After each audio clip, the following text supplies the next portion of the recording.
Hi everyone. It's been a while since the last upload on the channel, but here's the official second video. I had this idea while I was sketching random drawings to pass the time in London. It's a bit short compared to the last one, but I enjoyed working on it a lot more. I always start with a rough sketch of what I want in the image before adding color. The clearer the sketch, the harder it is to not lose track of what you're doing later on. My sketch here is not the greatest example, but it does get the job done once you pop it in the back. The primary focus of this image is the giant broken tree, so I started adding color from there. I chose a mix between brown and red for the bark and kept filling in the image with color. At this stage, my only real concern was filling in the image with natural colors and finding problems to prevent myself some headaches later on.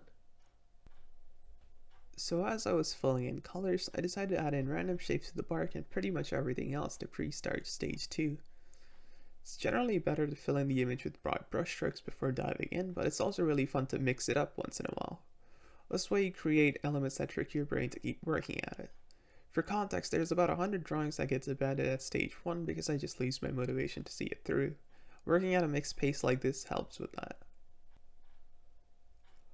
I also realized that I heavily overused selecting tools in the last video, so I limited myself to one flat brush here. Unfortunately, the picture did not have any sharp edges like before, but that's completely fine. After filling in everything, I moved to stage 2, which is adding shapes. Shapes adds complexity, and larger the variety, the more appealing it is to look at.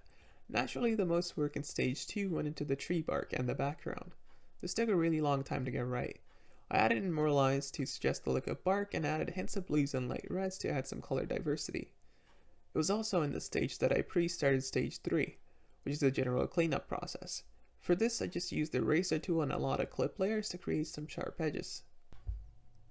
My favorite part about this image was the insides of the tree.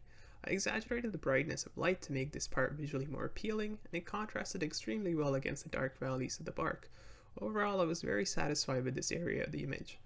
But I was not done with the bark just yet. I added bits of plant matter to crowd out the detail near its undersides. It added some story to the image because it suggests that some plants naturally use the fallen trunk to grow with time. These little bits of storytelling are always really fun to incorporate. At this point of the drawing, I had a lot of the image figured out. The clouds filled in most areas of the sky, the trees had values that didn't make them look flat, and I was on my way to figure out what to do with the foreground. Originally I had planned to add some rocks to this area, but I found it to be a little underwhelming.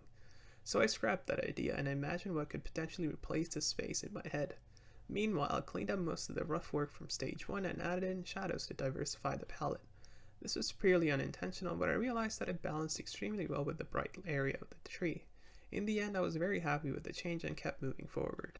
Now I was just running through the image trying to tie up any loose ends. In its current state, the image was well put together, but I was still on the hunt for an object that could occupy some space in the foreground. Other than that, it was all relatively simple. Everything was coming together and the colors felt very natural and authentic.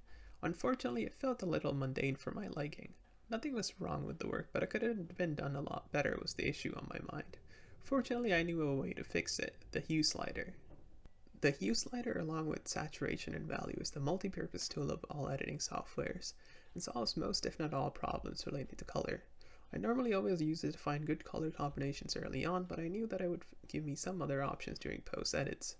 While I kept working, I also found a solution to my replacement problem as well. In the place of the rocks, I decided to add a small wooden boat on the sandy ground. Overall, it looked better than what I imagined. I'm sure the rocks would have looked fine, but I think the more creative option here was the boat. After adding in all the shadows, it looked as if it belonged there.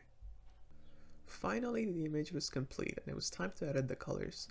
While searching for the perfect palette, I found a large collection of Polaroid images showcasing the Californian landscape. I instantly knew that this is what I wanted. Polaroid instant images have an almost vintage aesthetic because of how it operates. Using the color wheel, I previewed where cyan, magenta, and yellow would work in harmony, and it was exactly around -20 on the bar. I repeated this for all layers and it was finally done.